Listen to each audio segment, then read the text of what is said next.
السلام علیکم ناظرین، امید ہے تمام لوگ خیریت سے ہوں گے۔ آج ہم سٹارٹ کر رہے ہیں نقشِ وفا کی ایپیسوڈ 2، غربتوں کی مہک۔ یونیورسٹی کے بعد کے دن کچھ مختلف ہو چلے تھے۔ آصف شہریار کی نظریں اب صرف مشاعروں تک محدود نہ تھیں، بلکہ زمرد کے دل کے نہاں خانوں میں بسیرا کر چکی تھی۔ وہ خود کو بدلتا ہوا محسوس کر رہی تھی، جیسے اس کے گرد خوشبو بکھر گئی ہو جس کا کوئی نام نہیں لیکن اثر بہت گہرا ہو۔ ایک دن لائبریری میں بیٹھے ہوئے زمرد کو آصف کی آواز آئی، یہ کتاب آپ کو پسند آئے گی۔ اس نے چونک کر اوپر دیکھا۔ آصف نے ایک پرانی سی کتاب اس کے سامنے رکھی۔ عنوان تھا خاموش جذبے۔ آپ کو کیسے پتہ چلا مجھے یہ کتاب پسند ہے؟ زمرد نے پوچھا، ہلکی سی مسکراہٹ کے ساتھ، کیونکہ آپ کی آنکھیں بھی خاموش جذبے بولتی ہیں۔ آصف کا لہجہ نرم مگر پر اثر تھا۔ زمرد کا دل جیسے دھڑکنا بھول گیا۔ وہ کچھ دیر خاموش رہی، پھر نظریں جھکا کر کتاب کھول لی۔ دن گزرتے گئے اور اب ان کے بیچ خاموشی بھی معنی رکھنے لگی تھی۔ کبھی کیفے میں آمنے سامنے بیٹھے، کبھی راہ چلتے سرسری سلام، کبھی محض نظروں کا تبادلہ، مگر ہر لمحے میں ایک خاص غربت، ایک انکہی مہک چھپی ہوتی۔ ایک دن آصف نے زمرد سے کہا، زمرد، کیا تم کبھی کسی سے بنا کہے جڑ گئی ہو؟ جیسے دل خود بخود کسی کی طرف مائل ہو جائے۔ زمرد نے کچھ لمحے سوچا، پھر آہستگی سے بولی، شاید کبھی دل نے سوال نہیں کیا اور میں نے جواب دینا چھوڑ دیا۔ آصف مسکرائے، تو پھر میرے دل کے سوال کو ایک خاموش جواب دے دو۔ زمرد کی آنکھوں میں حیرت اور شرم کی آمیزش تھی۔ وہ کچھ کہے بغیر وہاں سے اٹھ کر چلی گئی، مگر دل میں وہ سوال اب گونجنے لگا تھا۔ باب ہفتہ دل کی دہلیز پر۔ رات کا پہر تھا۔ زمرد اپنی کھڑکی کے پاس بیٹھی آسمان کے تاروں کو تک رہی تھی۔ دل بے چین تھا، ذہن میں آصف کے الفاظ بار بار گونج رہے تھے، تو پھر میرے دل کے سوال کو ایک خاموش جواب دے دو۔ کیا واقعی کوئی شخص کسی کے دل کی دہلیز پر یوں آ کر ٹھہر سکتا ہے، بغیر دستک دیے، بغیر اجازت مانگے؟ زمرد نے اپنی ڈائری کھول لی، قلم اٹھایا اور لکھنے لگی۔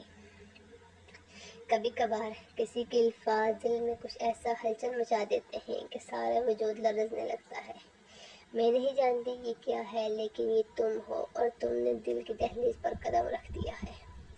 دوسری طرف آصف کا حال بھی مختلف نہ تھا۔ اس کی نظریں موبائل اسکرین پر ٹکی تھی، جہاں زمرد کا نمبر موجود تھا، لیکن کچھ بھیجنے کو الفاظ نہیں تھے۔ وہ چاہ کر بھی اس تعلق کو کوئی نام نہ دے سکا۔ وہ صرف محسوس کر سکتا تھا، ایک نامعلوم ربط، ایک اندیکھے وعدے۔ اگلی صبح یونیورسٹی میں دونوں کی نظر دوبارہ ملی۔ زمرد کے چہرے پر ہلکی سی سنجیدگی تھی، لیکن آنکھوں میں جواب چھپا تھا۔ چلو چھت پر چلتے ہیں، کچھ وقت ساتھ گزارتے ہیں، زمرد نے آہستگی سے کہا۔ آصف نے حیرت سے اسے دیکھا، پھر بنا کچھ کہے سر ہلا دیا۔ چھت پر خاموشی چھائی ہوئی تھی، بس ہوا کے سرسراہٹ اور دل کی دھڑکنوں کی آواز سے تھی۔ میں نے جواب دے دیا تھا کل رات، زمرد نے ہلکی آواز میں کہا۔ آصف نے چونک کر اس کی طرف دیکھا۔ کیا؟ زمرد نے نظریں آسمان پر جما دی۔ ڈائری میں دل کی دہلیز پر تمہارا ذکر لکھا ہے۔ آصف کا دل جیسے رک گیا ہو، پھر وہ دھیرے سے آگے بڑھا، زمرد کے سامنے آ کر کھڑا ہوا اور کہا، تو کیا میں اندر آ سکتا ہوں؟ زمرد کی نظریں جھک گئیں، لبوں پر ایک ہلکی مسکراہٹ ابھری، اور یہ مسکراہٹ ہی شاید وہ اجازت نامہ تھی جس کا آصف منتظر تھا۔ باب ہشتم لمس کی زبان۔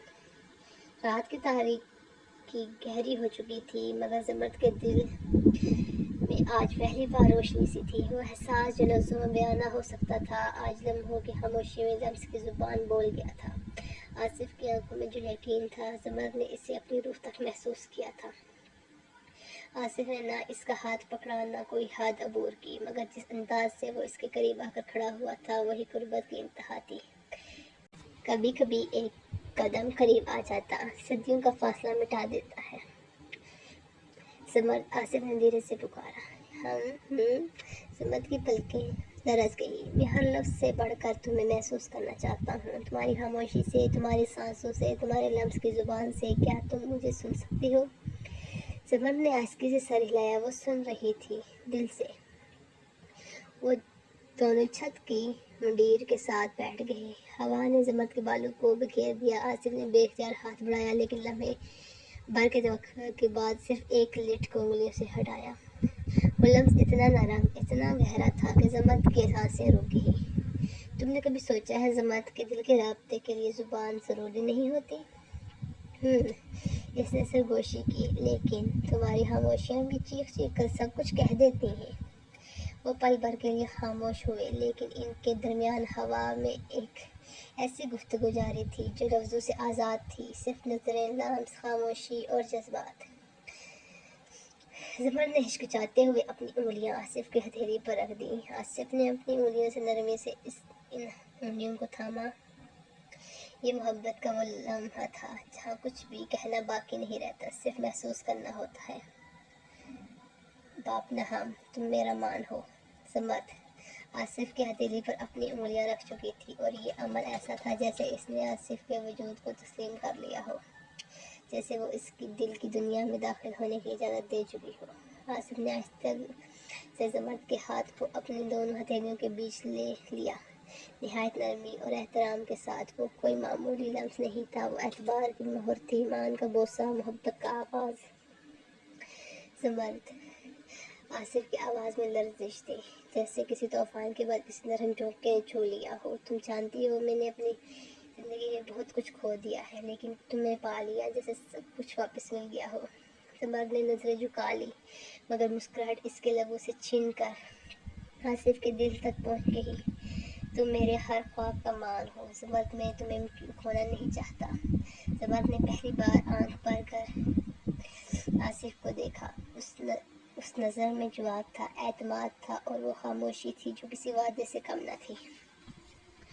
मैं भी, वो मध्यम सी आवाज़ में बोली, मैं भी तुम्हें किसी और का होता नहीं देख सकती। आसिफ की नग आंखें भर आए। तो फिर ये कहानी, रिश्ता, इस लफ्ज़ों का नाम दो ज़मर। ज़मर की पलकों पर नमी झिलमिलाई। रिश्ता वही होता है जिसे दिल कबूल करे, और मेरा दिल सिर्फ तुम्हारा है आसिफ। आसिफ ने बेइख्तियार ज़मर के साथ माथे पर बोसा दिया। मोहब्बत का सबसे मुकद्दस लफ्ज़, वो एक लम्हे जैसे पूरी कायनात की वही बन गया हो। वो लम्हा इनके लिए था, सिर्फ इनके लिए।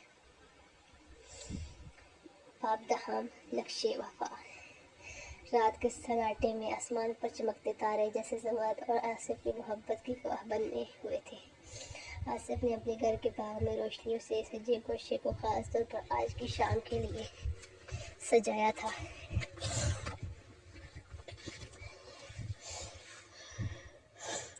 ज़मर के कदम जैसे हर फूल को महका रहे थे। ज़मर सफ़ेद फ्रॉक में चांद की तरह चमक रही थी, जबकि आसिफ सादा मगर नफीस लिबास में उसे यूं देख रहा था जैसे कोई इबादत में हो। हाय, तुम बहुत खूबसूरत लग रही हो ज़मर, आसिफ ने आहिस्ता से कहा, और तुम आज मेरे ख्वाबों से भी ज़्यादा मुकम्मल लग रहे हो। ज़मर के अल्फाज जैसे दिल की गहराइयों से निकले।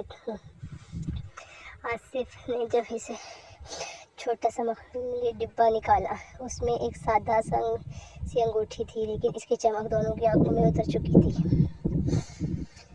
ये सिर्फ अंगूठी नहीं, ये मेरे दिल का वादा है कि मैं तुम्हें कभी तन्हा नहीं छोड़ूंगा। तुम्हारा मान, तुम्हारा मुहाफिज, तुम्हारा हमसफर बनकर रहूंगा, आसिफ ने कहते हुए ज़मर की उंगली में अंगूठी पहना दी। ज़मर की आंखों से खामोश आंसू बहने लगे, खुशी के, मोहब्बत के, यकीन के।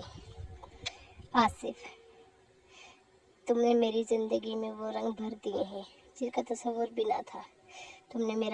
तुमने मेरा दर्द समझा, मेरी खुशी सुनी, और आज तुमने मेरी मोहब्बत को ज़िंदगी का नाम दिया।